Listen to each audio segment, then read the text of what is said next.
Ok. Bueno, les decía, uno de los temas importantes es Judith Mies, el desarrollo de el niño y del adolescente. Este, este libro de Judith Mies está compuesto por 7 capítulos. No vamos a abordar los 7. De hecho, en su bibliografía, a ustedes solamente se enfocan en un punto, que es algunas teorías del aprendizaje. Entonces, vamos a abordar estas. Y bueno, sin más preámbulo, vamos a comenzar. Maestra Dulce, si me hace favor, por la primera presentación. Y bueno, nosotros en el análisis de esta bibliografía vemos cómo desmenuza Judith Mies las teorías de aprendizaje y las clasifica de la manera en como ustedes la ven en pantalla. Están las teorías biológicas, donde destacan autores como Arnold Hessel, están las teorías psicoanalistas, habla un poquito de Sigmund Freud, Eric Erikson, de John Watson, los conductistas, ahí los vamos a ubicar. Habla de las teorías cognitivas y la interacción propositiva. Aquí las clasifica en 3, que es la teoría del desarrollo cognitivo, la teoría del pensamiento de la información y la teoría del aprendizaje social. Y por último, nos desglosa la teoría de las teorías contextuales y aborda lo que es la teoría sociocultural y las teorías ecológicas. Bueno, no vamos a hablar, algunos, mejor dicho, no vamos a enfatizar en algunos autores que están ahí. Más adelante, después de la explicación de Judith Lee, vamos a platicar un poquito sobre sus autores. Entonces, a lo mejor, ahorita hablando de una teoría, observan que a lo mejor es poca la información, pero más adelante la retomamos. ¿Sale? Nosotros en nuestra vida profesional hemos sido testigos de este conocimiento. Quizás se van a acordar de una de las asignaturas de la normal, que es precisamente el desarrollo de los adolescentes. En el caso de nosotros de secundaria, y seguramente los que están en preescolar o primaria, vieron el desarrollo de los niños, ¿sí? Como una de las asignaturas fuertes de la normal. Esto es muy importante porque así como nosotros conocemos los contextos de nuestras escuelas, debemos de conocer cómo aprenden nuestros estudiantes, ¿vale? Y bueno, ya vamos a comenzar con el por qué estudiamos el desarrollo del niño, que así lo denomina Judith Mies. Bueno, el conocimiento sobre el desarrollo del niño, seguramente, como dije hace un momento, recordamos que en algún momento de nuestra vida profesional vimos este tema. Sí, posiblemente a lo mejor no estudiamos la normal, pero en algún diplomado, en algún curso, hemos estudiado sobre la psicología del niño, ¿sí? De cómo, y hemos visto cómo se han creado algunas teorías, algunos experimentos basados sobre la observación del comportamiento de los niños y cómo aprenden. Toda cultura cuenta con una serie de convicciones y convenciones concretas referentes a cómo debe de actuar un niño, cómo son las conductas de un niño y cómo van a aprender en cada etapa en que se va desarrollando. Cabe destacar que lo que vamos a platicar, pues también en parte de la investigación de Judith Mies, está basado en una cultura de Estados Unidos. Aunque no es lo mismo a México, las etapas de desarrollo sí son las mismas. Cambia nada más la cultura. Por ejemplo, en Estados Unidos, desde que empieza la pubertad, es bien visto hasta por los padres que el puberto tenga ya relaciones sexuales, ¿no? Y a lo mejor en un contexto como México sea un tema tabú. Bueno, nada más sería la única variación, la cultura, pero las etapas en las que se encuentra el niño y el adolescente pues son las mismas, son similares, porque al final de cuentas son basados en seres humanos, estas teorías, ¿sale? Y bueno, no importa el cómo se conciban las ideas del desarrollo del niño, ¿sí? Y cómo piensa y cómo influye la forma de enseñar. Lo que sí vamos a concebir es lo que nos sirve a nosotros los maestros, es precisamente cómo aprenden los niños. Y bueno, vámonos con las teorías que vemos ahí en pantalla, que son las teorías del desarrollo del niño, y vamos con las primeras, las teorías biológicas.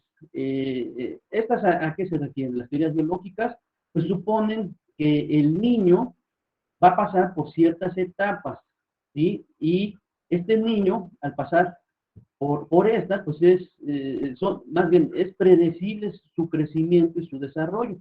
Y esto es por parte del ambiente en el que se desarrolla, ¿no? Este ambiente le aporta nutrimentos básicos del crecimiento. Y el niño va respondiendo de manera pasiva y se ajusta a los cambios que van ocurriendo en su edad.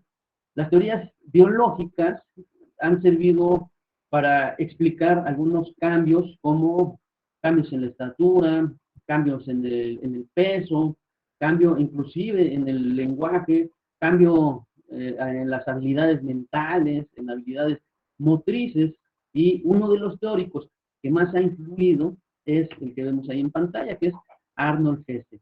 ¿Sí? Él habla de un concepto que denomina la maduración. Hesse y sus colegas pues introducen este término de lo que es la maduración y mencionan que la maduración solamente, más bien, el niño solamente va a aprender cuando ya está maduro, cuando ya está biológicamente listo. Antes no puede aprender, pero eso no quiere decir que no aprenda, sino debe de ir haciendo sus actividades hasta llegar a determinada edad para madurar, o necesitaría más tiempo para ir madurando. Y cuando llega ese periodo de maduración es cuando realmente aprende. A grandes rasgos es lo que menciona Hessel y su concepto que él denomina la maduración. Y de igual manera, Hessel y sus colegas sostienen que se heredan muchas características, y ahí por eso viene la parte de las teorías biológicas, más genéticas. Se heredan cuestiones genéticas, por ejemplo, el físico, ¿no? Y por eso vemos al hijo que se parece mucho al papá o a la mamá, ¿no? Tiene rasgos físicos o corporales de sus papás, ¿no? Biológicos. De igual manera se puede heredar el color de los ojos, de igual manera el color del cabello, el color de la piel, y bueno, todo lo que es la fisionomía, la parte biológica, es retoma esta parte, que es algo hereditario. Y estas características van a estar regidas precisamente por los padres, ¿no? Los genetistas, que así los vamos a denominar en las teorías biológicas, afirman que muchos de nuestros atributos psicológicos también tienen un componente genético. Por eso luego vemos que es copia fiel o la calca, ¿no? El hijo del papá, ¿no? Hasta en el carácter, ¿no? A esto se refiere. Los teóricos biológicos reconocen las funciones del ambiente, porque las experiencias que tiene el niño en su ambiente cumplen un proceso también de desarrollo. Un niño que ya tiene una predisposición genética, por ejemplo, que influye en el ambiente. Por ejemplo, un niño tímido, ¿no? Seguramente en la casa hay un patrón, a lo mejor sea papá o mamá o ambos, donde ellos sean tímidos también, ¿no? Aunque no quiere decir que cuando crezca el niño va a ser tímido, pero sí, pues, cuando sea adulto, posiblemente, si está desarrollándose en ese ambiente, tiende a tomar esa característica, ¿sale? Bueno, la aparición de este rasgo genético va a depender del ambiente. De hecho, casi todos los teóricos que ahorita vamos a retomar enfatizan mucho en lo que es el ambiente, ¿sí? Desde esta, déjenme dar este acceso, desde esta teoría, que son de las primeras, la teoría biológica, miren, ya están retomando el ambiente, ¿no? Cómo influye, independientemente de la carga genética que ya tenemos, ¿sabes? Entonces, a grandes rasgos, resumimos otra vez de Arnold Hessel y sus colaboradores, bueno, el término de maduración. El niño va a ser capaz de aprender hasta que llegue a determinada edad, que ya esté maduro, y ahí va a empezar el proceso de aprendizaje. Y la otra es la carga genética que tenemos y la herencia que tenemos, tanto en lo físico como en lo psicológico. Y en lo psicológico va a depender mucho del ambiente en el que nos desenvolvemos. Ahora vamos con las teorías psicoanalistas. Ahí vemos a Freud, a Erik Erikson y a Watson, los conductistas. Los conductistas, seguramente nosotros ya lo hemos visto en alguna materia de la normal, como había dicho, o la hemos aplicado en nuestras escuelas de manera directa o de manera indirecta. Bueno, estas teorías se centran en los cambios de la personalidad. Los teóricos como Sigmund Freud, como Erik Erikson, vieron en el desarrollo del proceso una discontinuidad que sigue una serie de etapas de manera discreta. En cada etapa, como lo mencionó Hessel, de maduración, y ahora lo retoman Freud y Erik Erikson, en cada etapa de maduración van a surgir algunos impulsos, algunas necesidades, algunos conflictos que influyen en la forma en que el niño se va a relacionar con el ambiente que le rodea. Las formas, y en ese ambiente, pues el niño pues va a satisfacer ciertas necesidades en distintas edades y estas van a marcar la pauta del desarrollo de su personalidad, ¿sí? Para Erickson, en contraste con Freud, reconoció que la sociedad ha establecido formas de atender las necesidades del niño, pero la maduración sigue determinada cuando surgen ciertas dimensiones de personalidad. Por eso el desarrollo es un proceso de toda la vida, mientras que para Freud las estructuras básicas de personalidad del infante o del niño se colocan en los primeros 5 años de vida. Ahí está el contraste. Para Erickson es para toda la vida y para Freud en los primeros 5 años de vida del niño. Surge otro conductista, que es Skinner y Watson. Para Skinner él menciona la influencia que tienen los padres en la adquisición del lenguaje por parte del niño, donde aplican ciertos principios de condicionamiento operante o instrumental. Ahorita en un ratito vamos a retomar a Skinner y a Watson, vamos a profundizar un poquito con estos dos conductistas, ¿sí? Porque sí aportan a la educación.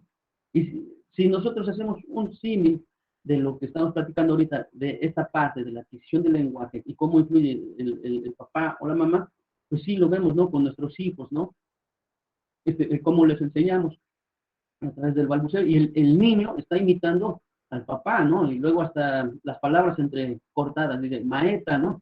En lugar de maestra, y el niño ya se compró ese producto y ya dice maeta, maeta, y ahí está repitiendo lo que el adulto le dice. Bueno, son patrones que imita un niño, y Skinner lo retoma así, la influencia de los padres en la adquisición del lenguaje.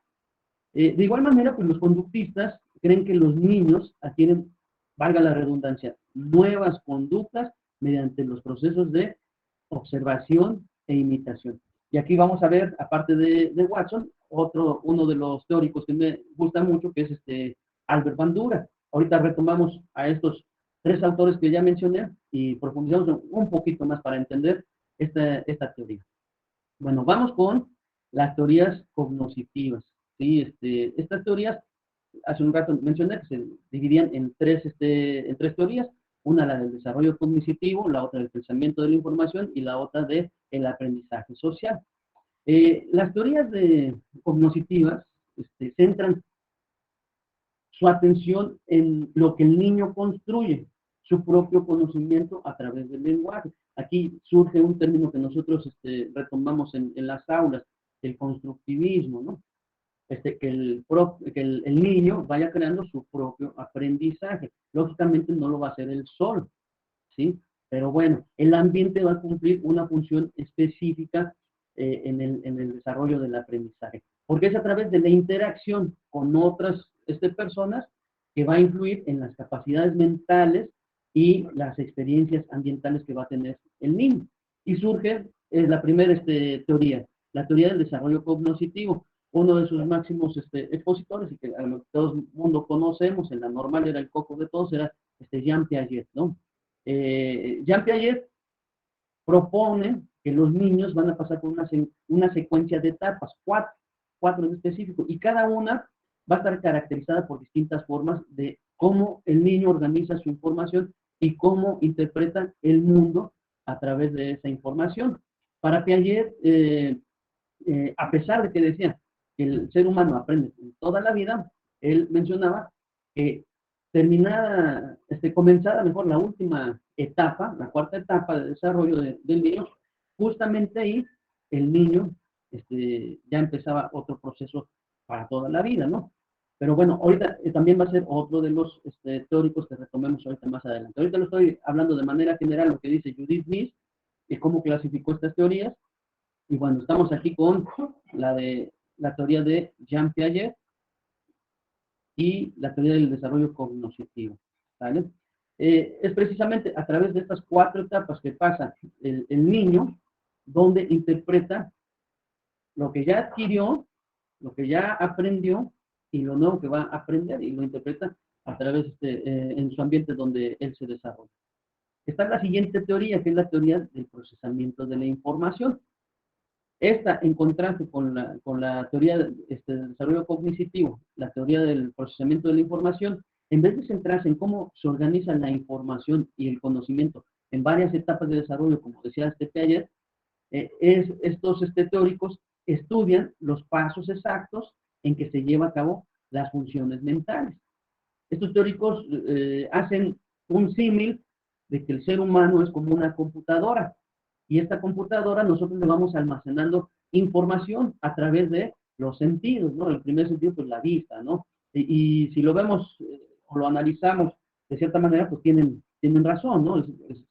Desde que nacemos, pues somos un procesador, ¿no? Y vamos recibiendo información, vamos recibiendo datos, los vamos observando, lo vamos tocando, lo vamos oliendo, lo vamos hablando a través de los sentidos, y bueno, al introducir estos datos, pues los procesamos, los almacenamos en la memoria del niño, y en algún momento de nuestra vida aplicamos ese conocimiento, ¿sí? Para esto pues necesitamos introducir esos datos, y son los escenarios en los que nos desarrollamos, como la familia, como la escuela, como la sociedad, que nos va a ir dando esa información. Y en algún momento pues lo vamos a aplicar, ¿no? Los órganos sensoriales, decía, a través de los sentidos recibimos esa información. Los órganos sensoriales reciben esta información, pero no nada más la reciben, también la transmiten. Y después de hacer ese proceso de recibir y transmitir, la podemos transformar y la podemos registrar en nuestra memoria para recuperarla en cualquier momento. Este pensamiento se logra gracias a la atención, y cómo esta atención de manera gradual se va mejorando, ¿sí? Y a través de esta atención generamos algo que se llama memoria, y después esta memoria la convertimos en estrategias, en estrategias para seguir recibiendo más información, para seguir aprendiendo a lo largo de mi vida. En resumen, la teoría del procesamiento de la información, ahí viene uno de sus teóricos, que es Miller, hacen un símil del ser humano como una computadora, ¿no? Que recibimos, almacenamos, procesamos y utilizamos esa información en determinada etapa de nuestra vida, ¿vale? Y luego viene la teoría del aprendizaje social. Esta pues ya nos va dando pistas de algunos autores como Albert Bandura, y ahorita lo vamos a reforzar, ¿no? Porque es interesante su teoría de este teórico. Bueno, de manera general, ¿a qué se refiere la teoría del aprendizaje social? Pues explica cómo el niño aprende a través de las conductas sociales. Esto es muy sencillo. Hay un dicho que dice, te lo digo Juan, para que lo entiendas Pedro, ¿no? Todo lo que observa el niño lo aprende, ¿no? En un entorno, por ejemplo, en una casa donde el niño nada más observa que el papá fuma, que el papá toma, pues va a ser una conducta que va a aprender ese niño. En un entorno donde el niño observa que el papá, la mamá grita, pues de igual manera, pues así en algún momento se va a desarrollar ese niño, y también va a hablar a gritos, ¿no? Bueno, el entorno cumple una función muy importante, ¿no? Porque el niño está observando, y es a través de la observación que también va a imitar las conductas del entorno. Y no, el entorno no nada más es la familia, también está en otros entornos, la misma escuela, la sociedad. Y hoy le dejan esta tarea al celular, a la tablet, a la computadora, seguramente las conductas que observa el niño, pues son esas, ¿no? Bueno, para entender bien esta teoría, pongo esos ejemplos muy sencillos, y bueno, a medida que el niño va pasando por ciertos procesos y va creciendo en determinada edad, también va a ir aprendiendo mejor a partir de su ambiente social, es decir, ya va a discriminar también información, y el niño va a construir representaciones mentales de su mundo social. También no quiere decir que si observa algo negativo, pues el niño va a ser siempre negativo, ¿no? Pero sí influye su entorno en donde se desenvuelve. Ahorita que abordemos a Bandura, su experimento que han hecho, vamos a reforzar esta parte de cómo sí puede influir el ambiente de manera negativa, aunque no sea un hecho que va a ser negativo el niño, ¿no? Pero sí influye. Pues son precisamente estas representaciones mentales de una situación o de un evento las que inciden en las acciones del niño y no nada más en sus acciones, sino también en sus sentimientos, ¿no? Este, no me adelanto, ahorita vemos el experimento de Bandura, pero sí también es interesante y ahí a lo mejor comprendemos muchas cosas nosotros como docentes, ¿no? Cuando ya estamos al interior del aula y vemos a un niño que es agresivo, posiblemente, más bien, podemos afirmar qué es lo que está viviendo en su casa, ¿no? En un entorno. Y ahí podemos comprender el porqué de su actuar de ese niño, ¿no? Perdón, vamos ahora con las teorías contextuales y Judith Smith las clasifica en la teoría sociocultural y las teorías ecológicas. ¿Sale? ¿A qué se va a referir las teorías contextuales? Estas teorías suponen que el niño busca, interactúa activamente con nuevos contextos físicos, con nuevos contextos sociales y contribuye estos entornos a moldear su desarrollo. Uno de los teóricos de moda, en la normal y también en la educación, porque lo vemos en los planes y programas, es Lev Vygotsky, ¿sí? Y bueno, y sus investigaciones de la zona del desarrollo próximo y su teoría sociocultural. Bueno, las teorías contextuales decía que suponen que el niño se desempeña en un papel activo y se va moldeando en su desarrollo a partir de distintos contextos, tanto físicos como sociales.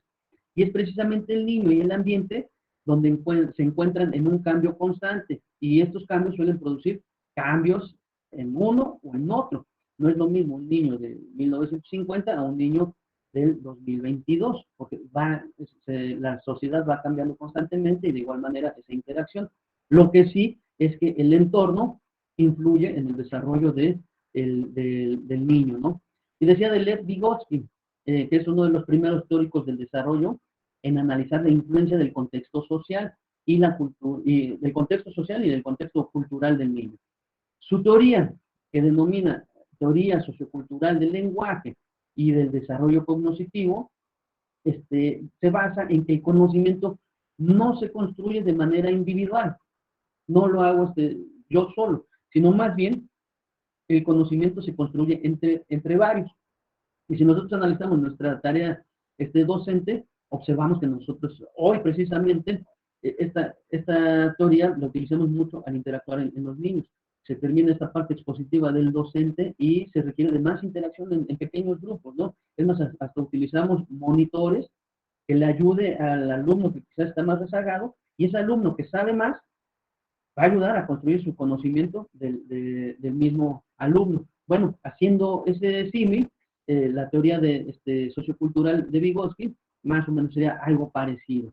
Y bueno, los niños están provistos de ciertas funciones elementales, es decir, ya tienen ciertos elementos, como lo que mencionamos de la teoría anterior de la computadora, ya tenemos la percepción, ya tenemos memoria, ya tenemos atención y ya tenemos lenguaje. Estas son herramientas con las que ya contamos.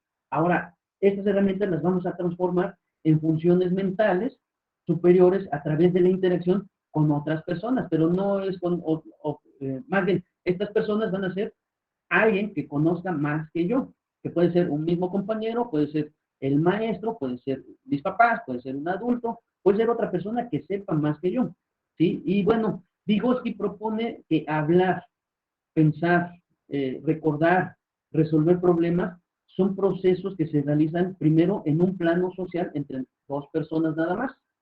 Y a medida que el niño va adquiriendo más habilidades, va adquiriendo más conocimientos, el otro participa en la interacción y ajusta su nivel que ya tiene, orientándolo y ayudando, y esto se convierte después en acciones de pensamientos internos, con los cuales el niño regula su propio comportamiento.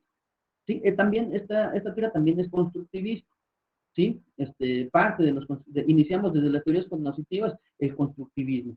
Bueno, Vygotsky, en su opinión, la gente va a estructurar, más bien la sociedad, la gente va a estructurar al niño, lo va a moldear. Y de igual manera, aunque ya el niño ya tiene ciertas herramientas, también el ambiente le va a brindar más herramientas, ¿como qué?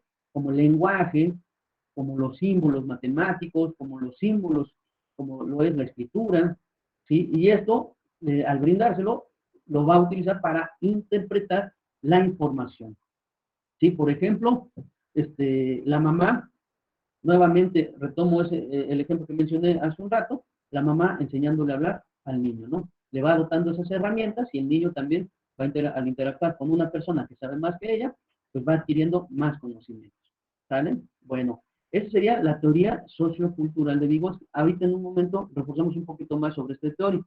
Y viene la teoría ecológica, las teorías ecológicas.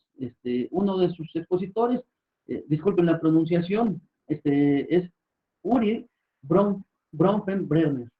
Este teórico ofrece otro modelo contextual, al igual que Vygotsky. Son los contextos los que influyen en el aprendizaje del niño, ¿no?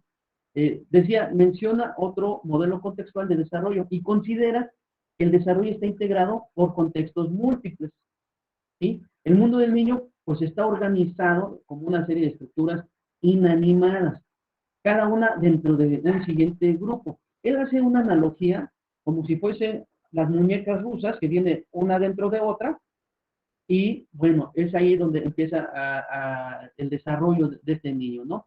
El niño se encuentra al centro, ¿no? En la primer muñeca rusa se encuentra al centro y nace con ciertas características como lo que llamaban en las teorías biológicas y genéticas. Ya nace con cierta herencia, ¿no? Como el temperamento, como cuestiones psicológicas, físicas, y van creando un contexto biológico en su desarrollo. Esa es la primera muñeca. La siguiente muñeca es el siguiente círculo que representa su ambiente físico y social inmediato, como cuál, la familia. Esa sería la siguiente muñeca, ¿no? Como que otro contexto aparte de la familia, la escuela, ¿sí? Como que otro ambiente, pues su entorno donde se encuentra. Y esa es la otra muñeca. Y luego viene otra muñeca, en el mismo ambiente, la interacción con lo que está a su alrededor.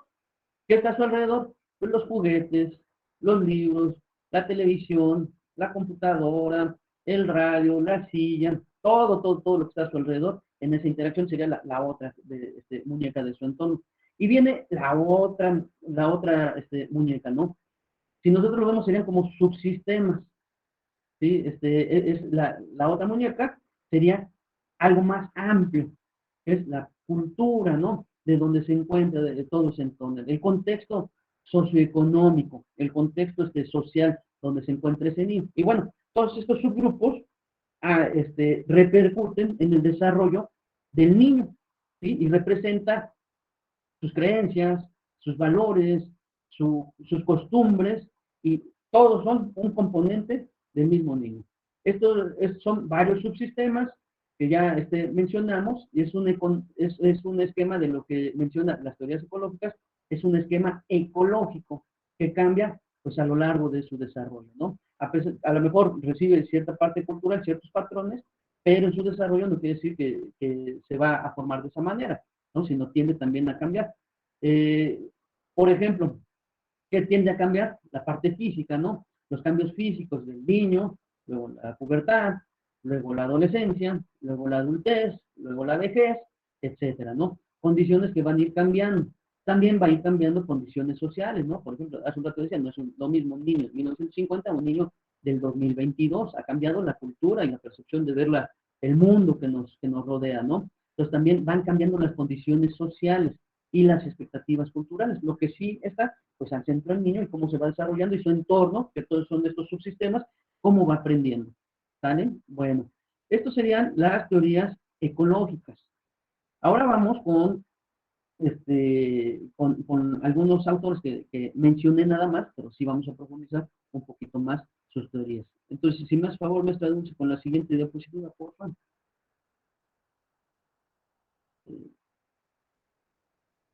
Bueno, antes de empezar con los otros teóricos, vemos esta diapositiva.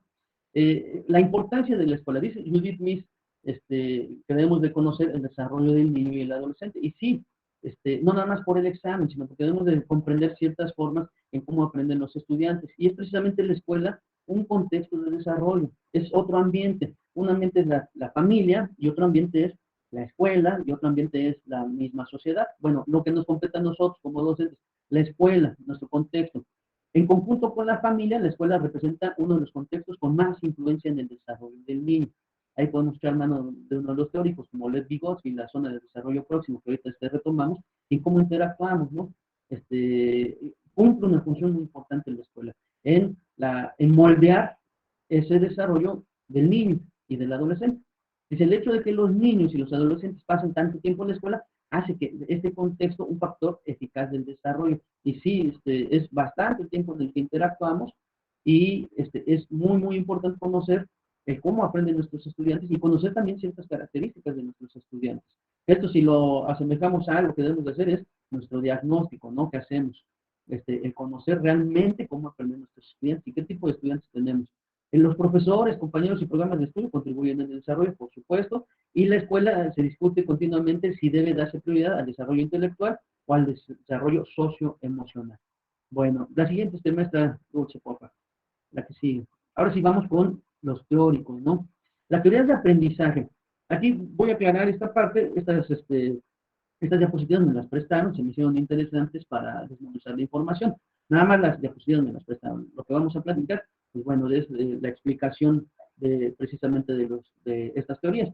Vamos a clasificarlas en teorías conductistas, teorías cognitivas, teorías socioculturales y teorías constructivistas. Pero las constructivistas nos vamos a revisar desde la teoría cognitivista, desde ahí empieza el constructivismo, ¿sale? Bueno, en las teorías conductistas vamos a destacar algunos autores como Iván Pavlov, como Thorndike, Watson, Skinner y Bandura. Ahorita vamos a platicar un poquito de ellos y después vamos con los cognitivistas, que está Piaget, Brunner, Ausubel y Novak, y después retomamos la parte sociocultural como es Vygotsky.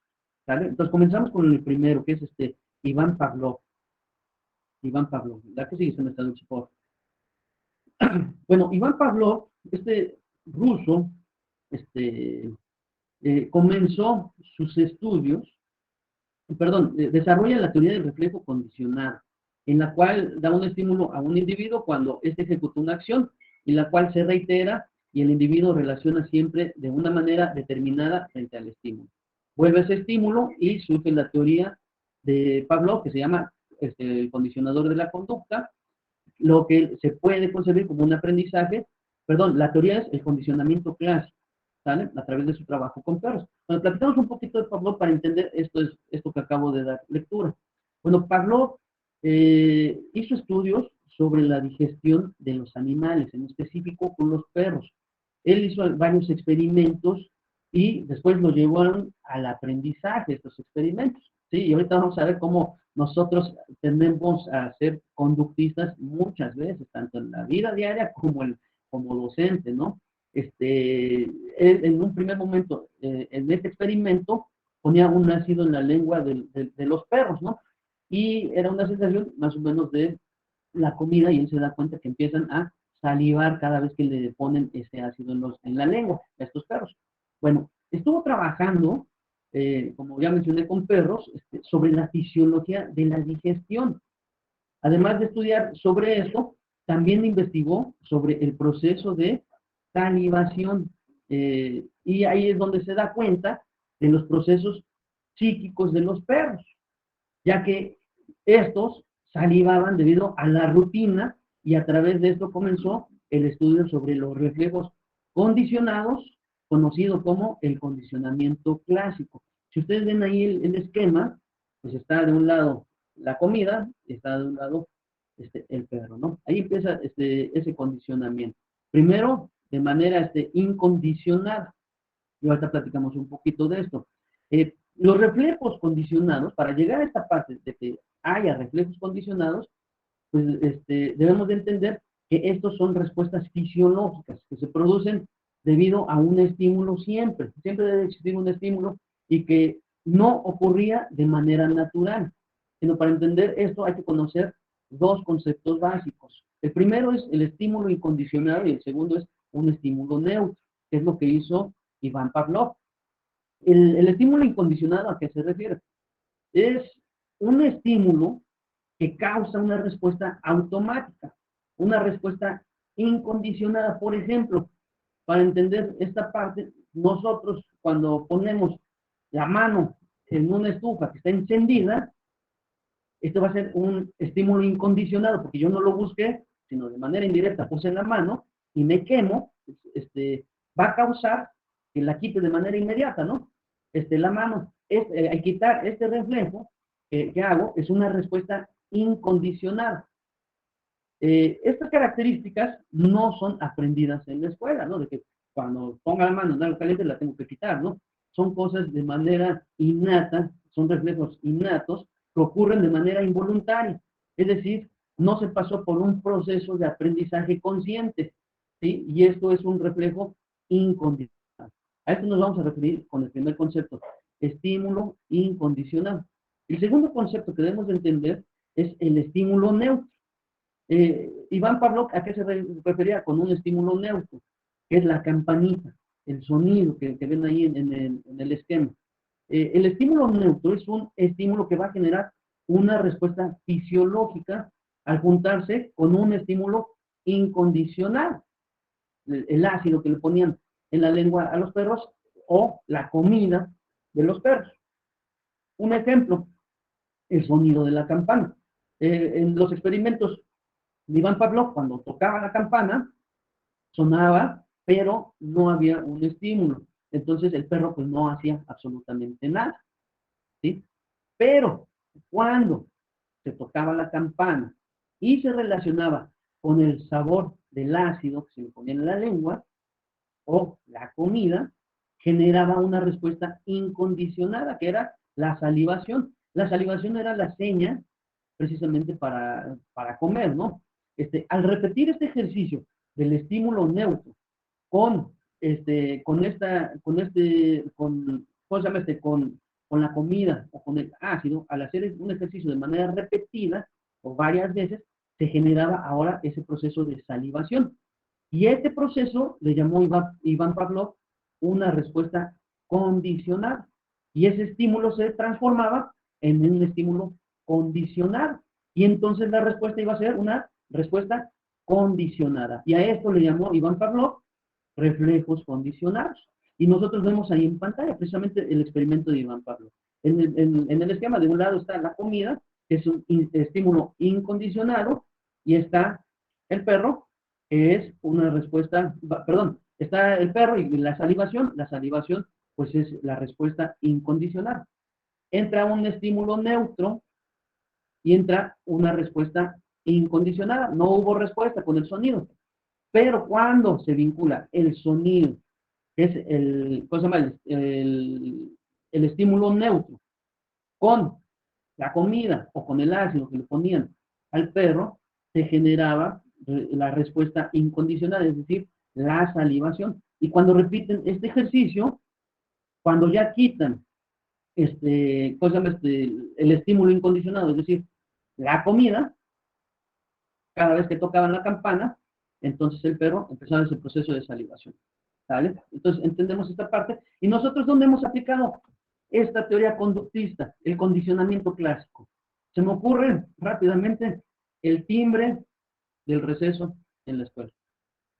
De manera reiterada, hacemos este ejercicio que el niño y hasta los maestros y hasta los directores ya aquí ya tienen procesada la información que cuando timbren ya es receso y ahora es la hora de ir a comer. Fíjense cómo tan sencillo la teoría de Iván Pavlov la podemos retomar en un ejercicio tan sencillo. Y así podemos poner más ejemplos. Cuando nosotros ponemos un estímulo neutro para condicionar la conducta de nuestros niños y adolescentes. Bueno, vamos con la siguiente teoría de aprendizaje, que es ¿cómo se llama? La teoría de ensayo y error o el condicionamiento instrumental. El teórico que destacamos, que dijimos, ahorita retomamos a este teórico, es un psicólogo estadounidense, que es Edward Thorndike, ¿sí? Él, la diferencia de Iván Pavlov, también hace algunos experimentos con animales, pero a diferencia, como ven en el esquema, él ya lo hace con gatos, ¿no? Trabaja sobre la propuesta de Pavlov, es la base, Iván Pavlov, desarrollando la teoría del aprendizaje, ensayo y error, que es nosotros de manera clásica lo hacemos en las escuelas, ensayo y error, en la cual mediante un estímulo y respuesta el individuo debía resolver una situación asociando el estímulo a la respuesta que se esperaba. Y esto le denomina el condicionamiento instrumental. Y bueno, hablando un poquito de Thorndike, él a finales del siglo XIX estudió el aprendizaje en animales, en concreto, como ven en pantalla, con los gatos. Y usaba una caja rompecabezas que había creado él para poner a prueba las leyes del aprendizaje. Su teoría la llamó el condicionamiento instrumental. Y él intentó demostrar que los animales no usaban el razonamiento para resolver un dilema. Por la época en la que se encontraba, pues era motivo de risa, ¿no? Con algunos otros teóricos. Pero bueno, vamos a ver su experimento. Él trataba de mostrar que era un proceso más sencillo, donde los gatos encontraban la solución gracias a un aprendizaje de respuesta. Thorndike colocó la caja, como ven ahí en pantalla, en el esquema, coloca la caja. Esta caja la denominó algo que se llama la caja problema, ¿sí? Y dentro metía al gato, pero este gato lo dejaba sin comer, es decir, tenía un gato hambriento ahí. Y tenía que emitir una respuesta para que la caja se abriera y el gato pudiera acceder a la comida que se encontraba fuera de la caja. En eso consistía su experimento. Thorndike observó cuánto se tardaba el gato en descifrar esto y miró cómo a través del ensayo y error iba disminuyendo el tiempo de solución, iba encontrando el gato la respuesta. Al inicio empezó el gato, se tardó unos 10 minutos y al repetir este ejercicio, ensayo, error, ensayo, error, ensayo y error, bajó el tiempo de solución a 2 minutos. Y concluye sus estudios mencionando que si una respuesta es ejecutada en presencia de un estímulo, ¿cuál es el estímulo? La comida, y este estímulo va de un hecho satisfactorio, se asocia el aprendizaje y se fortalece. Pero si en la respuesta no se encuentra un estímulo grato o es molesto, en lugar de que encuentre la comida del gato, al asomarse le dan un chanclazo, pues bueno, la asociación se debilitaba, ¿no? Esas son las conclusiones a las que llega Edward Thorndike sobre su teoría del condicionamiento instrumental, es decir, el ensayo y error. Nosotros también lo aplicamos, ¿no? Cuando ponemos una poesía coral con los estudiantes y están ensayando, ensayando, ensayando, hasta que sale la poesía en un bailable, ¿no?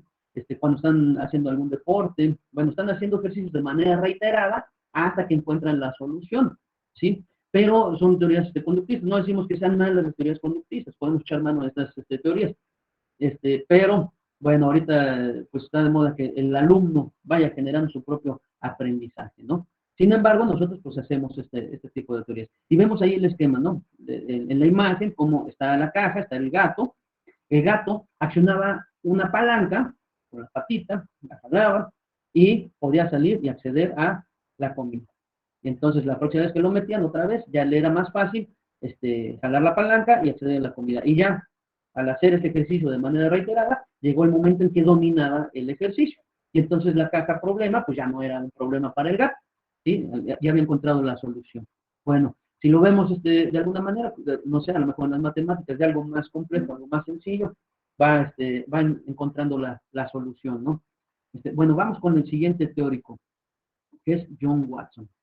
John Watson, otro psicólogo estadounidense, ¿no? Él experimentó con bebés, como ven en pantalla, y pues está interesante su teoría, pero también experimentó con sus propios hijos. A pesar de ser una aportación grande a las teorías de aprendizaje, en la parte conductista, pues se habla de que no le fue tan bien con sus hijos. Uno de ellos hasta se suicidó, ¿no? Y otros pues tuvieron algunos problemas en determinada edad, a la mitad, ¿no? A los 50 años, y bueno, quizás no llegó a concretar este estudio Watson.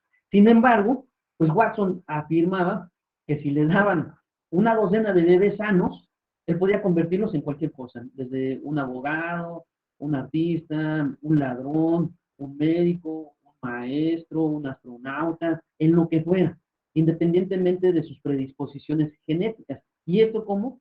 Pues con el conductismo, ¿vale? ¿En qué consistió su experimento de John Watson? Él centra solamente en la conducta negando, considera los procesos mentales en su teoría de condicionamiento clásico. Señala que el estímulo neutro, si se une con otro estímulo no condicionado, comienza a generar en el individuo una respuesta, la cual indica que el individuo está listo para recibir un estímulo condicionado. Muy parecido a las teorías anteriores, pero él hace un experimento con el bebé y una rata. Bueno, vamos a explicar un poquito su experimento. Él toma un bebé de 8 meses, de nombre James, y aplica el método científico, el conductismo, a lo que él llamó el condicionamiento clásico. En este experimento pasó al bebé James a un cuarto y lo encierra con una rata blanca para que le temiera. Y toma como referente pues a Iván Pavlov, sus experimentos de Iván Pavlov. Pero a diferencia, él intentaba demostrar que se podía inculcar comportamientos que no fueron heredados. Acuérdense que los anteriores hablamos que también había una carga que heredábamos, ¿no?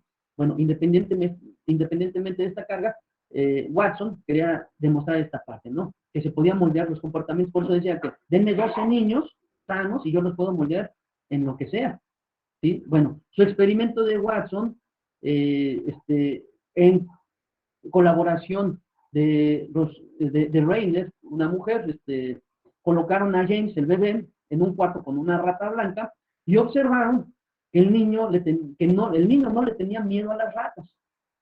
Y entonces entra la colaboradora de Watson, pero entra con una barra de metal y con un martillo. Y entonces cada vez que el niño quería tocar a la rata, la colaboradora, Reiner, le pegaba esa barra de metal y salía un sonido. Y esto ocasionaba que cuando quisiera tocar a la rata, el niño se asustara, ¿no? Y no nada más eso, pues al empezar a hacer el ruido, también genera el llanto en ese niño, ¿no? Y origina el miedo en ese niño y origina que el niño ya se alejara de la rata por completo porque fue condicionado para temerle a la rata. Cuando pasa el tiempo que observa Watson y su colaboradora Reynolds, observan que no solamente le tenían miedo a una rata de color blanco, sino también a cualquier objeto peludo o cualquier animal peludo, por lo que ocasionaron. Los miedos, ¿no? ¿Esto dónde lo vemos? Pues los papás, ¿no? Creo que en las sesiones anteriores ponía un ejemplo, ¿no? Cuando le decían al niño, no te subas al árbol, no te subas, no te subas, no te subas, te vas a caer, y hasta que se cae otra vez, se cae el niño, pues bueno, la conducta del ambiente fue la que generó ese miedo, y el niño pues terminó cayéndose. Y ese niño jamás se va a volver a subir a un árbol, ¿no? O en la bicicleta, ¿no? Jamás. Tenemos adultos que no saben andar en bicicleta, ¿no? Por ese temor arraigado que tuvieron. Adultos que no saben nadar, ¿no? Que se les inculcó cierto miedo del ambiente donde se encuentran, y bueno, esa es la consecuencia. Algo similar a lo que hizo Watson. Watson concluye que el comportamiento no es otra cosa que un reflejo de un estímulo o una consecuencia de nuestra historia individual, de exposición a refuerzos o castigos. Esto es como lo que les decía del efecto Pygmalion, que vimos en uno de los consejos técnicos al inicio. Cuando del ambiente recibe cosas positivas, de igual manera se va a reforzar esta parte. Pero si del ambiente se recibe castigos, no sé, un coscorrón, un golpe, una patada, pues seguramente ese niño pues también va a ser agresivo, o seguramente ese niño va a tener miedo en algún momento. Entonces, se le van inculcando miedos a ese niño, ¿no? Y también pues afirmaba Watson que la inteligencia, el temperamento y la personalidad estaban determinadas por el entorno donde se cría el niño, ¿sí? Y sí es cierto, ¿eh? Yo tengo algunas amistades, híjole, pues lamentable comentarnos de cómo sufrían bullying en la escuela, ¿no? En su entorno, y todavía llegaban a su casa y todavía le hacían, su misma familia todavía le remataban, ¿no? Yo los veo como adultos y, híjole, pues todo ese cúmulo que recibieron en su entorno lo reflejan en su actual o hasta de manera profesional, ¿no? Y sí, precisamente la inteligencia, el temperamento y la personalidad va a estar determinada del entorno donde se cría el niño, no nada más la familia, sino el entorno también fuera de la familia. Sí, imagínense Para poner un ejemplo de Watson, de un error que nosotros hacemos muy frecuente en las escuelas, y por qué se alejan los alumnos del aprendizaje, de la lectura, de las matemáticas, etcétera. Pues es precisamente por esto, porque lo imponemos o lo vemos como una forma de castigo. ¿Qué hacemos cuando llegamos a la escuela? Están todos entrando y llegan tarde los estudiantes. Los formamos, ¿no? El primer impacto, ¿no? Los formamos ahí, los evidenciamos delante de todos, ¿no? Después, pues ahora como castigo te me vas a la biblioteca y me lees un libro y me haces un resumen. O me haces 1000 cuentas, ¿no? O le ponemos X o Y actividad. Bueno, eso es un castigo. Y el niño, en lugar de verle o acercarse o amar ese conocimiento, pues lo va a odiar. ¿Sí? Ahí está la teoría de Watson, precisamente el condicionamiento clásico. Lejos de acercarse a la lectura por gustos, se va a acostumbrar a tenerle odio, porque siempre lo castigaban a la entrada de la escuela, ¿no? ¿Sí? El libro va a ser la rata blanca del experimento de Watson. Entonces, vean cómo a veces también nosotros tenemos conductas con nuestros estudiantes dentro del aula, fuera del aula, y tomamos de manera indirecta o directa este, cuestiones conductistas. Algunas son buenas, otras no tan buenas, o las podemos adaptar para que sean buenas, ¿no? El conductismo. Bueno, vamos con otro teórico, maestra Dulce, si nos hace favor. Vamos con Burrus, que no era burro, sino así se llamaba, Burrus Frederick Skinner. Es un psicólogo estadounidense. Este psicólogo parte de la propuesta de Watson, pero incorpora la observación de otros elementos introspectivos, ¿no? Como los sentimientos, realizando por la investigación con animales. En contraste, él lo hace con palomas, ¿no? Y pues a su teoría le llama el condicionamiento operante instrumental. Hizo experimentos con palomas y llega a la conclusión de que los individuos tienen respuesta ante estímulos, lo que se traduce en comportamientos. Pues Burrus, sorprendente en la vida, pues esto nada más breviario cultural, de que Burrus no iba a ser psicólogo, él era muy docto en la escritura. A sus 10 años de edad escribe su primer poema que le llama El tipo pesimista. Y en la adolescencia fue tan increíble cómo se adentra al mundo de las letras y escribió novelas, escribió sobre otros géneros literarios y estudió literatura. No estudió para ser psicólogo. ¿Pero qué le pasó a Burrus? Pues él, cuando es adulto, lo que le pasa mucho es a lo mejor algo ya no le llena, ¿no? Ya no le llena su vida y se da cuenta que ya no llegan las ideas, ya no se genera esa creatividad y bueno, pues deja de hacer más lo que es el mundo de las letras, ¿no? Y se aleja y se va a refugiar en los libros y empieza a leer. Y un día estaba leyendo un artículo de una crítica que le hacían a Watson y ahí le llama la atención el mundo de la psicología y pues empieza a leer lógicamente sobre Watson, sobre los conductistas, sobre Watson, sobre Pavlov, sobre Thorndike, y se empieza a formar como psicólogo, y ahí es justamente ahí donde surge Burrus Frederick Skinner, ¿sí? Y ya surge como un teórico, ¿no? Bueno, él eh, llama, en lugar de la caja rompecabezas que ya vimos, él hace algo similar, ¿sí? Él hace una cámara operante, que hoy es conocida como la cámara de Skinner, y basa sus modelos de refuerzo o castigo, igual que los teóricos anteriores. Y en ella se demuestra que a partir de la interacción con el estímulo se da cierta respuesta. Y si esta respuesta es positiva, la probabilidad de hacerla, no, perdón, si esta respuesta no es positiva, la probabilidad de hacer esa tarea disminuía. Y esto lo observó con un error de manera indirecta que pasó en esa caja, donde se atascó la caja y notó que la paloma no podía salir, a pesar de ya saber el procedimiento para poder salir, intentó salir de esta caja y se desanimó la paloma y creó una conducta distinta a la que ya había aprendido.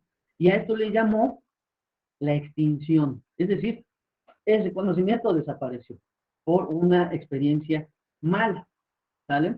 Y bueno, el estímulo causa una respuesta y la respuesta tiene una consecuencia. En este caso, el estímulo, pues era la caja, ¿sí? El resolver ese problema, la caja donde se encuentra de este lado, donde ven el esquema, la paloma que está ahí está el estímulo. ¿sale? Y la respuesta pues tiene una consecuencia, sería el alimento, ¿no?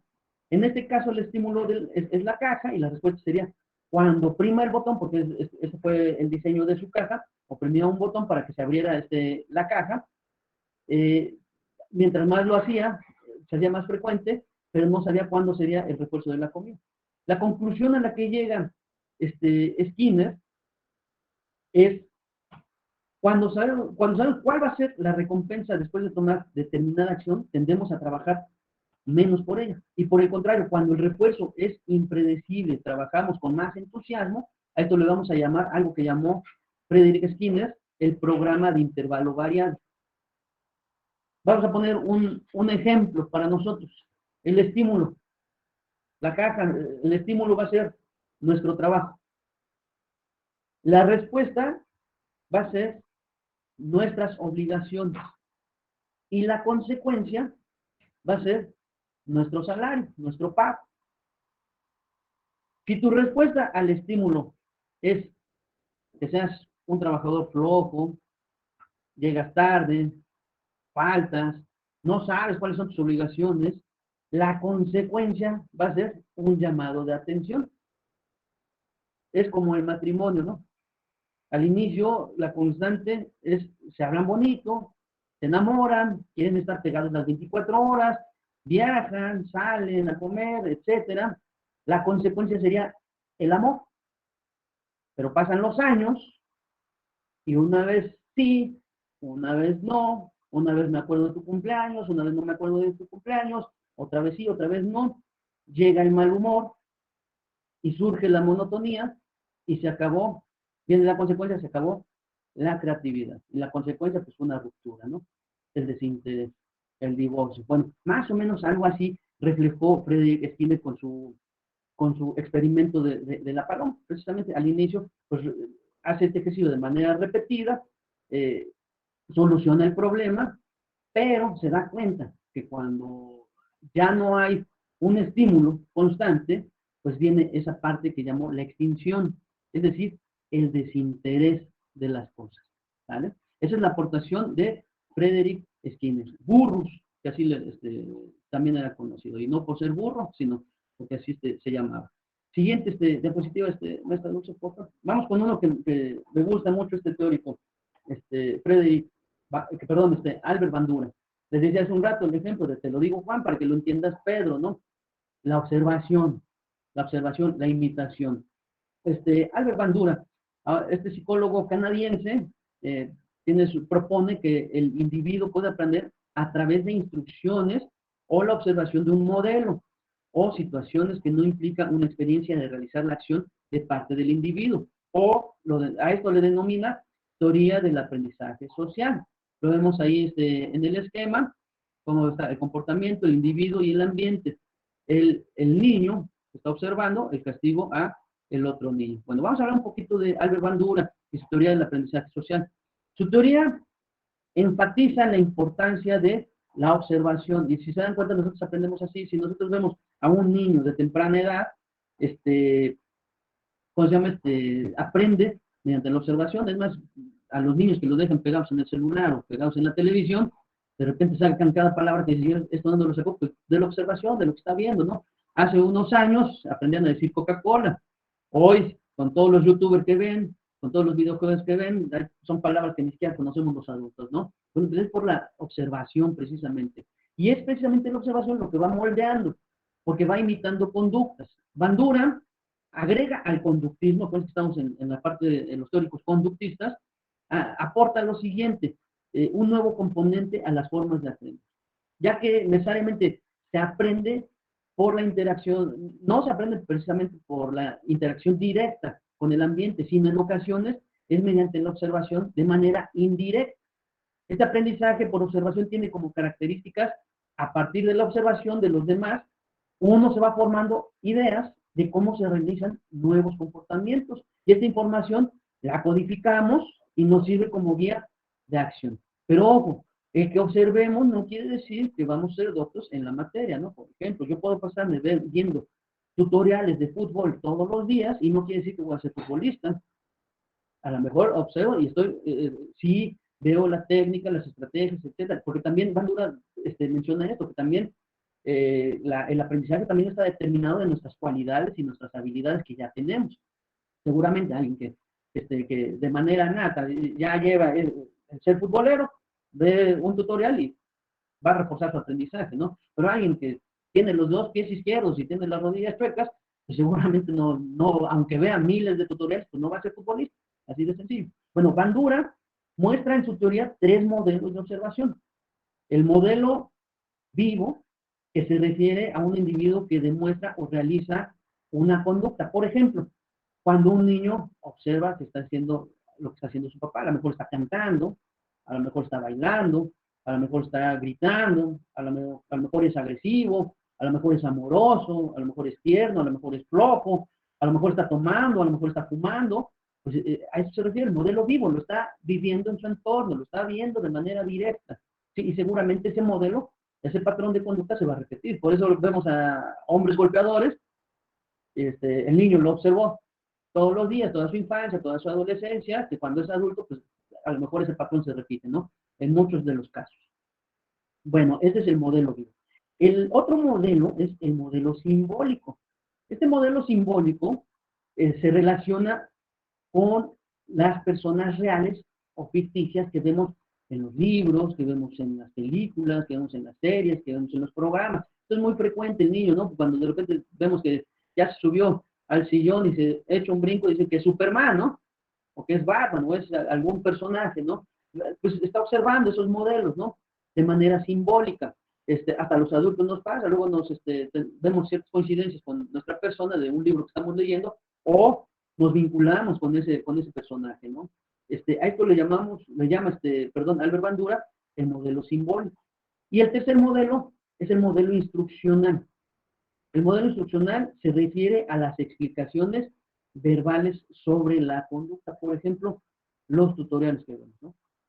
Ya hay cierto patrón de instrucciones y a través de la observación nosotros vemos ese modelo y tendemos a moldear ese patrón.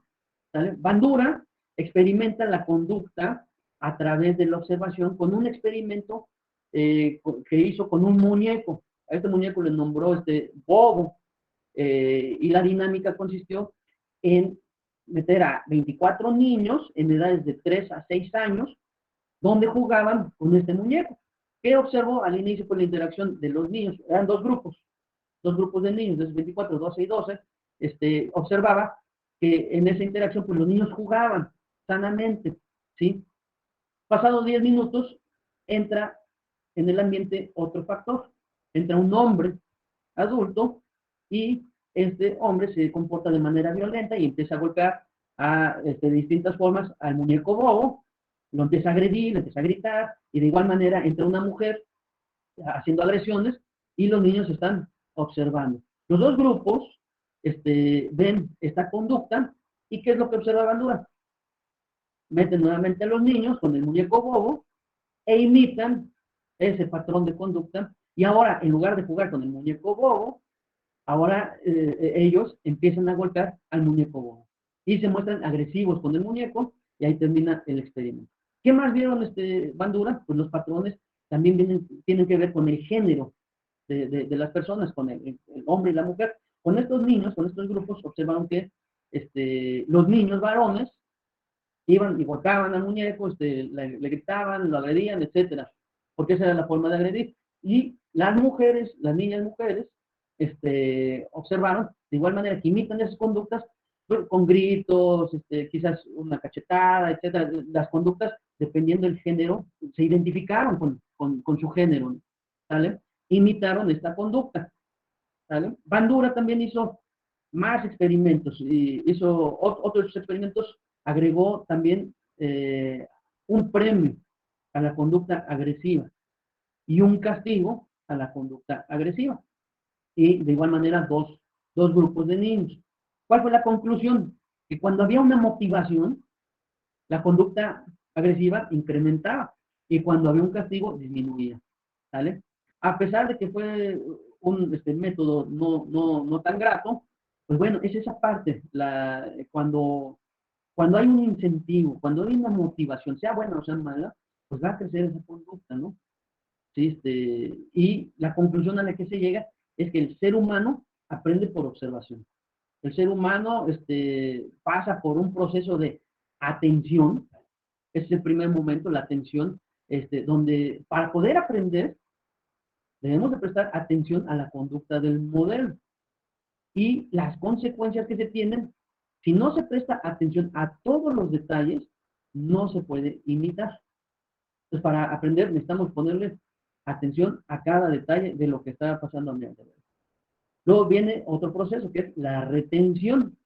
¿La retención para qué es? Es para recordar cómo se hace y pues lógicamente el repetir esta conducta pues va a llevar tiempo. ¿Sí? La retención es mi chip que tengo acá para recordar en qué momento lo voy a aplicar. Luego viene la reproducción. La reproducción ya es la práctica, aunque también esto no depende de las habilidades que uno tenga.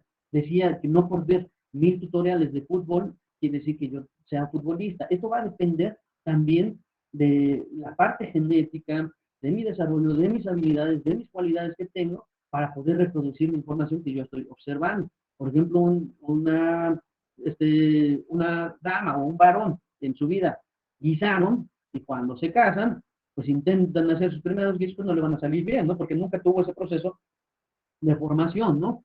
Y no quiere decir que nunca lo vayan a aprender. Va a haber unos que de manera natural ya lo tenían por sus cualidades y otros que aunque lo practiquen 1000 veces, se le va a quedar salada la comida, ¿no? O le va a quedar muy insípido. Y bueno, de este proceso, atención, retención y reproducción viene un elemento muy importante que es la motivación.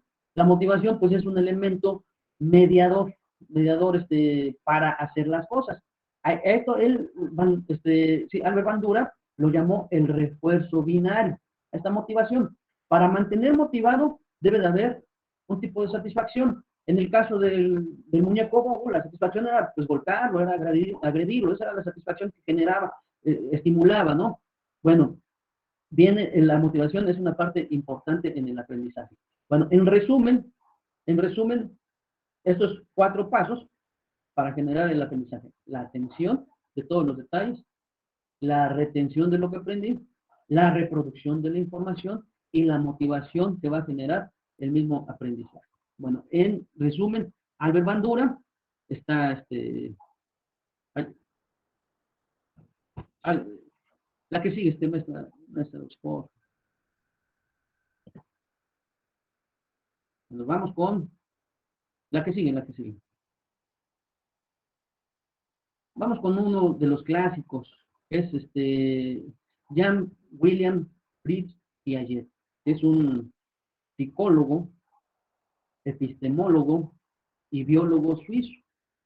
Y su teoría genética, que es la que vemos en pantalla.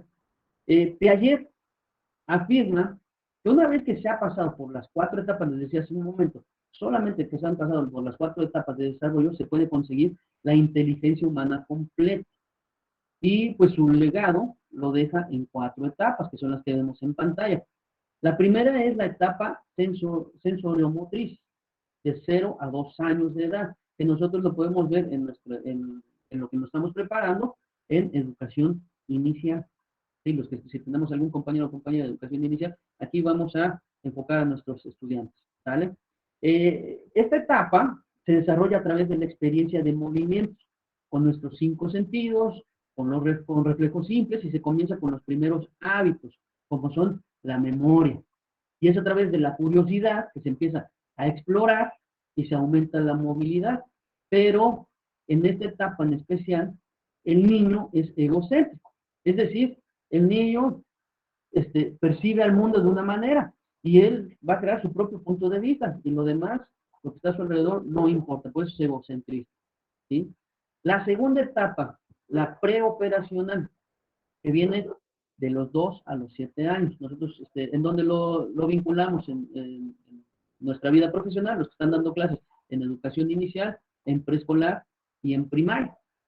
Sí, son edades en las que se encuentran estos niños. Bueno, ¿a qué se refiere esta etapa preoperacional? Se desarrollan funciones simbólicas solamente. En esta etapa se tienen fantasías, se cree que los objetos están vivos, en esta etapa se llamó preoperacional porque todavía no somos capaces de hacer operaciones concretas específicas. En este lapso en el que transitamos de 2 a 7 años, aprendemos a hablar y entender las palabras, pero no nada más hablar, sino también entender las imágenes, entender los gestos, todos estos símbolos los empezamos a asimilar y somos capaces de hacer significados simbólicos. ¿Cómo qué? Como los dibujos que hacen los niños. ¿Sabes? Una de las características de esta etapa preoperacional es la simulación para aprender. ¿Sí? Otra característica es la curiosidad. Son muy preguntones por naturaleza en esta etapa, en esta edad, los niños, y quieren saber todo, y se sigue siendo, de igual manera que en la etapa sensoriomotriz, se sigue siendo egocéntrico. A esto le llamó Piaget la edad intuitiva, ¿vale? Decíamos que una de las características es la simulación. Para hacer un símil de esta etapa, cuando un niño está jugando ahí con sus muñecas, que es el doctor, ¿no? Y le está curando al otro muñequito, o que es la maestra y le está enseñando a los demás muñecos, etcétera. Está en algo que nosotros llamamos el role player, ¿no? Se juega con esos roles y en esta edad lo estamos nosotros accionando en la etapa preoperacional. La siguiente etapa, la tercera etapa, que son las operaciones concretas, va de los 7 a los 11 años. ¿En dónde nos ubicamos en la escuela? En la primaria y en secundaria. Ya en secundaria ya recibimos alumnos de 11 años.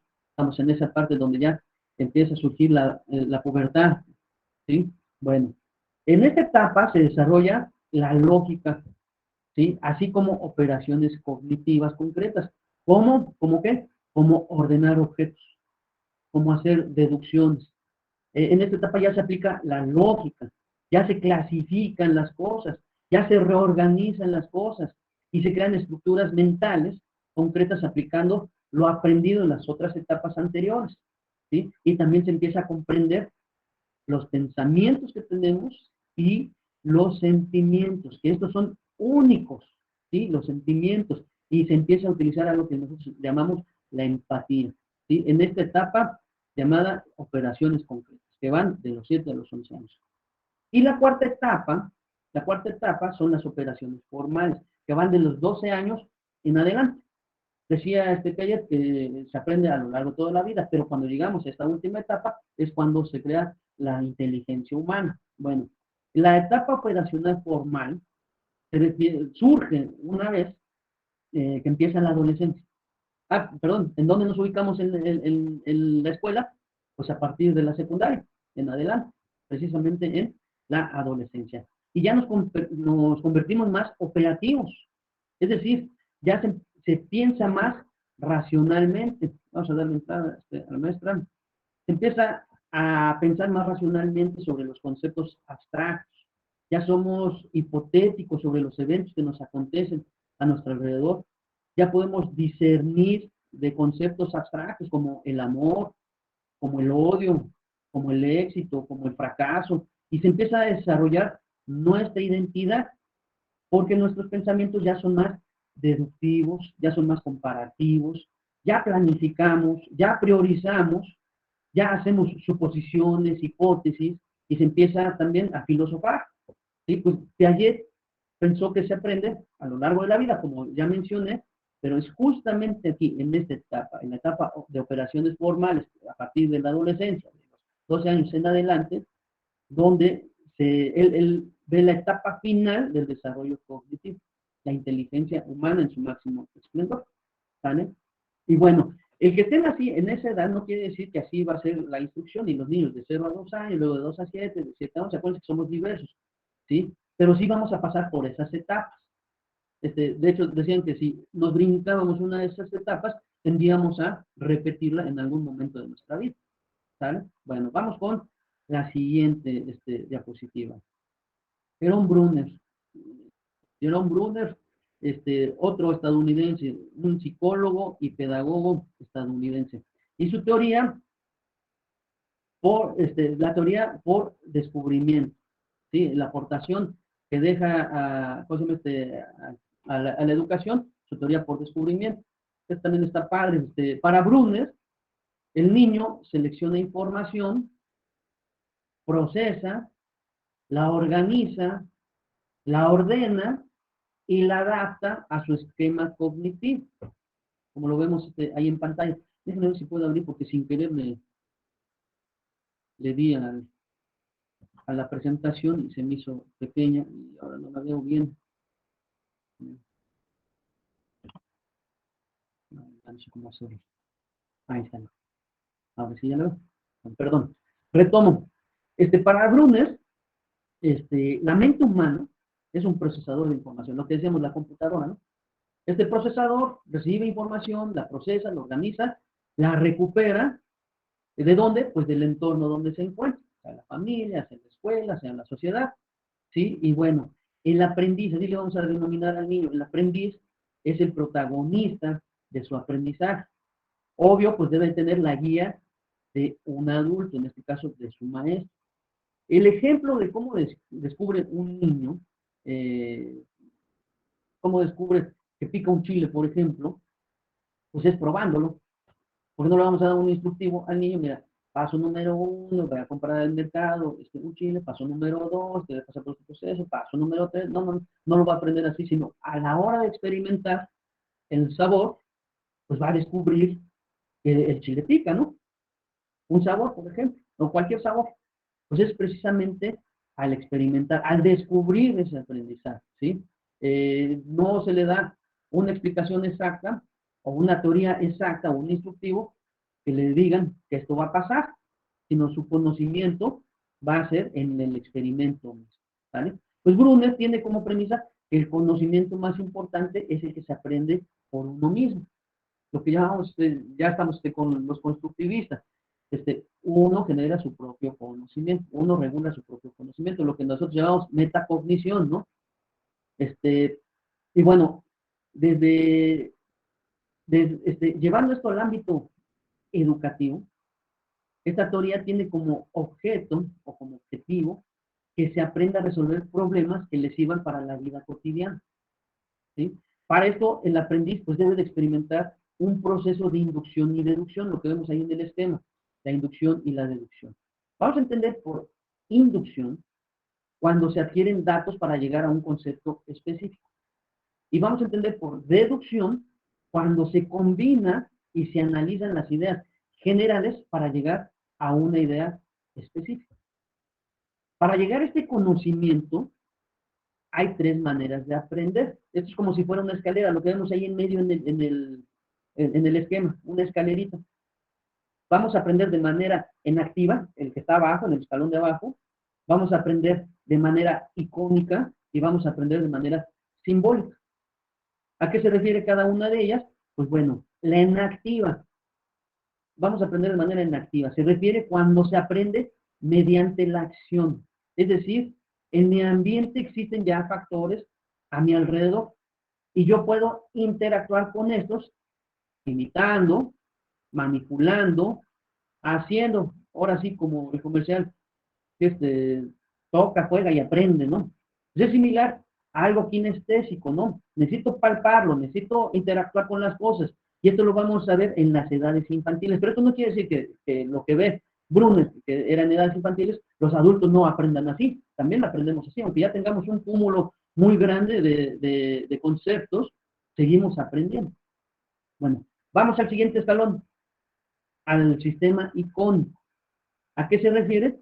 Pues a nuestro aprendizaje que tenemos por las imágenes, por los dibujos. Por ejemplo, cuando aprendemos en la primaria con los mapas, ¿sí? Por ejemplo, cuando aprendemos ahorita lo que estamos viendo aquí, un organizador gráfico. Por ejemplo, cuando vemos un video. Es decir, aprendemos de manera visual. Y pasamos al siguiente escalón. Es un poquito más difícil, que es el sistema simbólico. Y este se refiere a algo más complejo, algo más abstracto, como es el mismo lenguaje, ya sea oral o escrito. Y es a través de como se accede al conocimiento. Bueno, en resumen, eso es lo que dice Jerome Brunner y las fases en cómo aprendemos como si fuera algo similar a una escalera, a través de acciones de manera inductiva y deductiva. ¿Vale? Bueno, vamos con el siguiente teórico, clásico de la normal, David Ausubel, psicólogo y pedagogo. Ya él, ya, ahora sí, adentrado más a lo que es la pedagogía y su teoría del aprendizaje significativo. En los planes y programas lo vemos muy, muy, muy marcado, ¿no? Postula que los individuos aprenden cuando son capaces de encontrar un sentido a ese aprendizaje. Es decir, que les sirve, así de sencillo es su teoría, algo que le va a servir para la vida.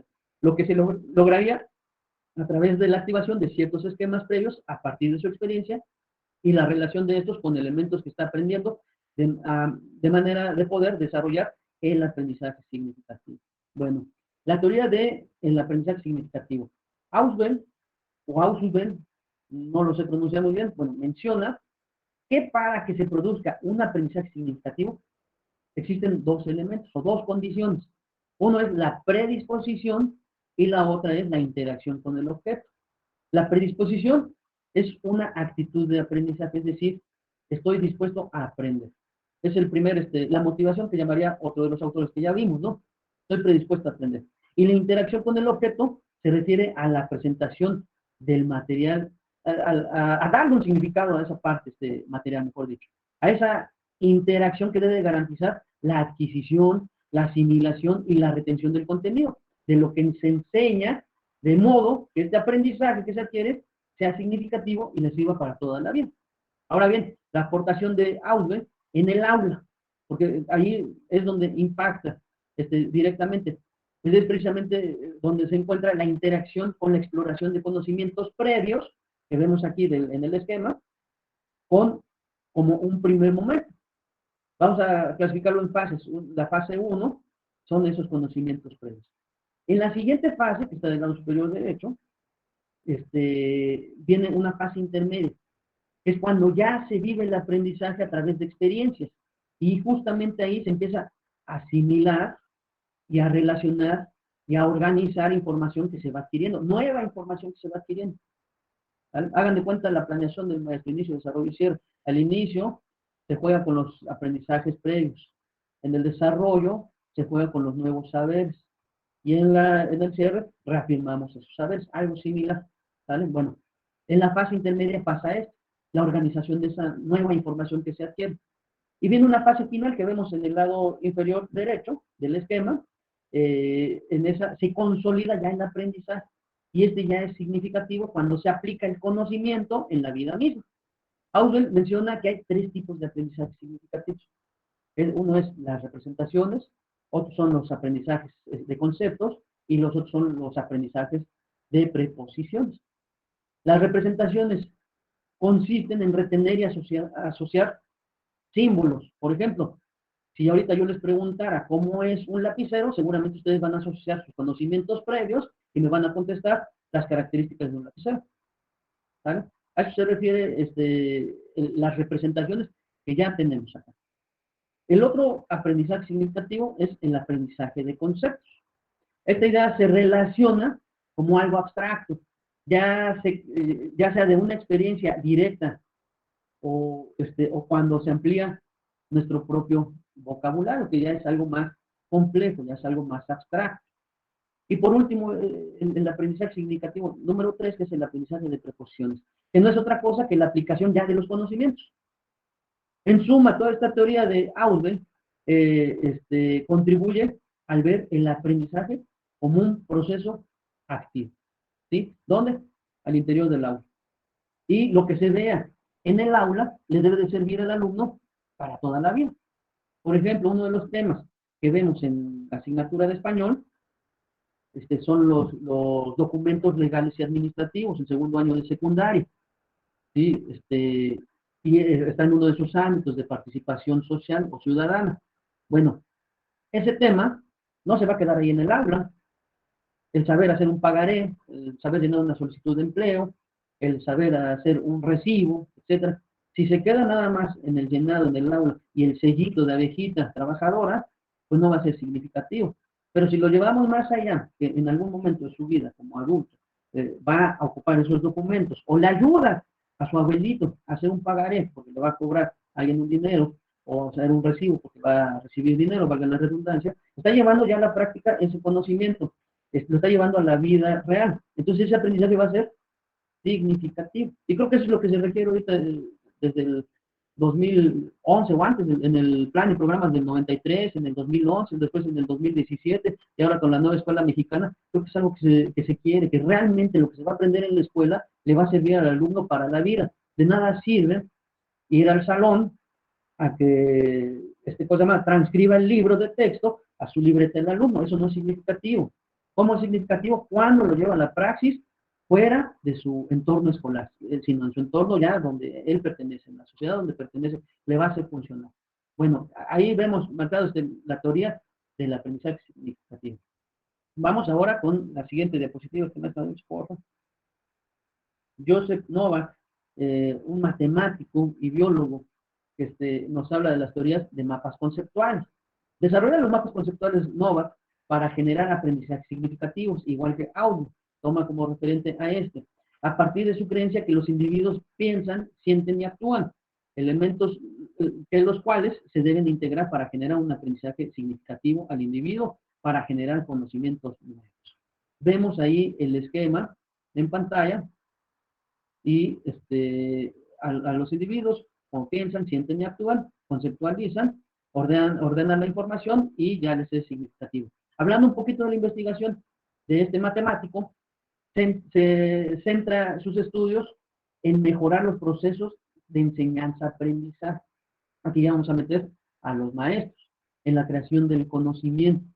El significado se construye en una realidad. Pues vemos ahí el entorno donde están los niños y algunos adultos. Ahí está la realidad. Es decir, cuando percibimos un entorno y en percibimos conocimientos previos, percibimos sentimientos y también percibimos acciones. Y es ahí donde el aprendizaje es significativo, en esa interacción de estos conocimientos, tanto previos, sus sentimientos y sus acciones. En esa interacción se vuelve permanente y no nada más eso, no nada más voy a recibir, sino también puedo transferir esa información, ¿sí? Es decir, también lo puedo enseñar y no nada más enseñar, sino lo puedo aplicar en algún momento de mi vida. Ahora bien, el concepto de mapa conceptual, nosotros sabemos que son organizadores, vamos a pensarlo así, Novak pues, ve esos procesos mentales y hace un símil con un mapa conceptual, ¿sí? Y viene desde el punto de vista de la construcción del aprendizaje. Nosotros cómo organizamos toda esa información que tenemos y que recibimos de un entorno y la vamos ordenando, jerarquizando, la vamos asimilando y posteriormente la aplicamos. Bueno, este mapa conceptual que tenemos es una herramienta de aprendizaje basada en la representación gráfica de ideas. No sé si les ha pasado que le están preguntando algo y tú ya estás ordenando la información y ya viene la respuesta. Pues algo similar. Estas tienen una relación entre estas ideas que tenemos, es decir, se relacionan nuestros conceptos previos que tenemos con conceptos nuevos. Y ahí es cuando se hace significativo la información, ¿sí? Cuando se construye el conocimiento de forma relacionada a lo que ya sabía con el nuevo concepto. ¿Sale? El mapa conceptual debe tener conexiones, ¿sí? Y se trabaja la integración, se trabaja la relación, se trabaja la jerarquización, se trabaja el orden, etcétera. Es decir, se construyen estructuras cognitivas. Hagan de cuenta que aquí estamos desmenuzando la información que vamos asimilando, la vamos procesando, y cuando le ejecutamos esa información, ahí viene el aprendizaje significativo. A eso se refiere Joseph Novak, este matemático, con su teoría de mapas conceptuales. El siguiente, vamos ahora con uno de los clásicos, la que sigue, con la teoría sociocultural, el Lev Seminovich Vygotsky, un psicólogo ruso, ahorita que estamos viendo en las noticias. Yo me acuerdo muy bien de este teórico porque en la normal cuando hice mi examen profesional, por no saber de dónde era Vygotsky, pues ya me andaban tronando mi examen. Y bueno, ya se me quedó ese aprendizaje significativo para toda la vida y ahora ya no se me olvida que es un psicólogo ruso. Bueno, Vygotsky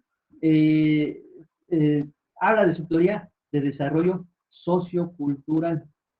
Nosotros, en resumen, lo podemos entender que aprendemos de los demás. ¿Vale?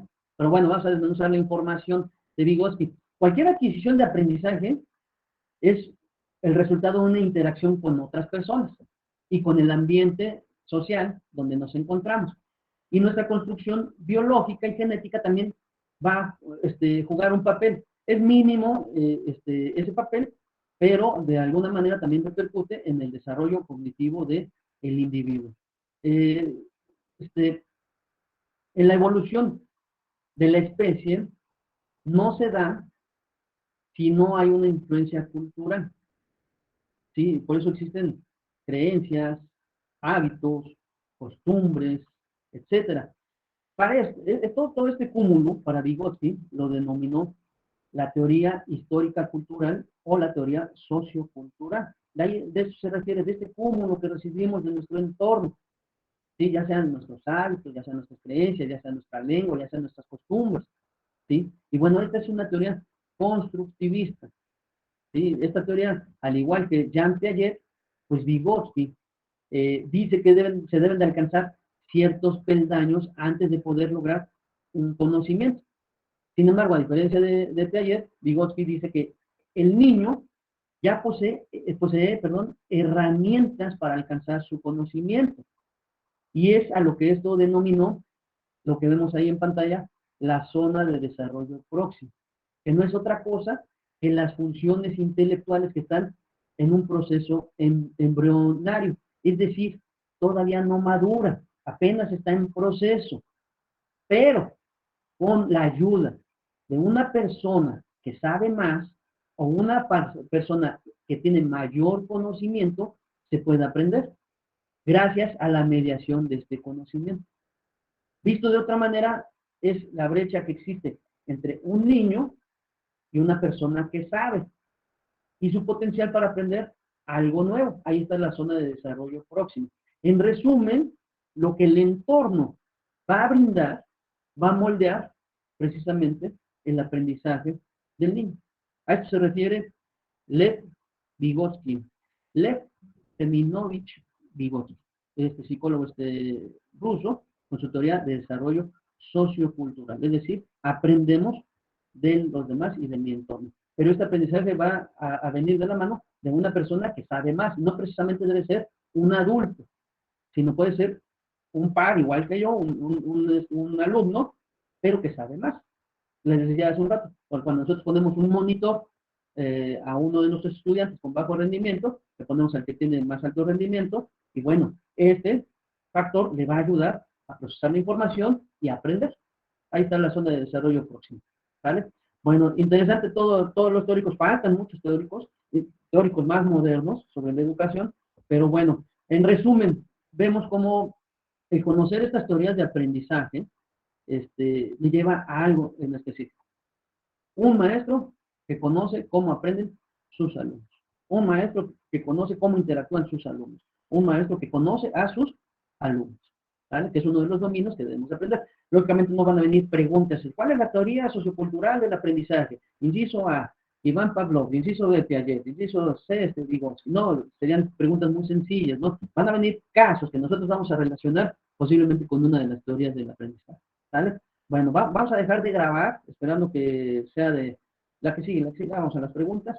Y pues ya saben la dinámica, que es, leemos la pregunta, 3 manos arriba para que contestemos y esperemos que hayamos contribuido en algo con este tema del desarrollo del niño y el adolescente. Vamos a dejar de grabar.